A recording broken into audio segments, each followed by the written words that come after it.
సముద్రపు తాబేలు పొట్టలో 915 నాణ్యాలు బయటపడ్డాయి.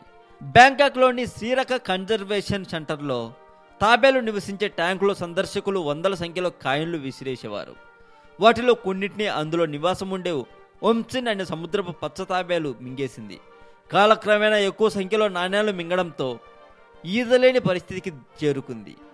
ఒమ్సిన్ అవస్థను గుర్తించిన కన్జర్వేషన్ సెంటర్ నిర్వాహకులు డాక్టర్ వద్దకు తీసుకెళ్లారు. దాన్ని అత్యవసర శస్త్రచికిత్స చేసి తాబేలు పొట్టలోని నాణ్యాలను బయటకు తీయకపోతే దాని ప్రాణాలకు ప్రమాదమని డాక్టర్లు తెలిపారు.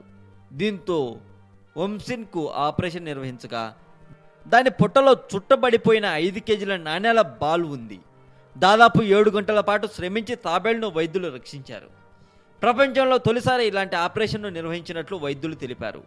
ఒమ్సిన్ పూర్తిగా కోలుకోవడానికి 1 నెల సమయం పడుతుందని భావిస్తున్నట్లు చెప్పారు. ఆ తర్వాత మరో 6 నెలల పాటు ఫిజికల్ థెరపీ అవసరమని కూడా తెలిపారు. ఈ సమాచారం మీకు నచ్చినట్లయితే లైక్ కొట్టి మీ ఫ్రెండ్స్కి ఫేస్బుక్ ద్వారా షేర్ చేయండి.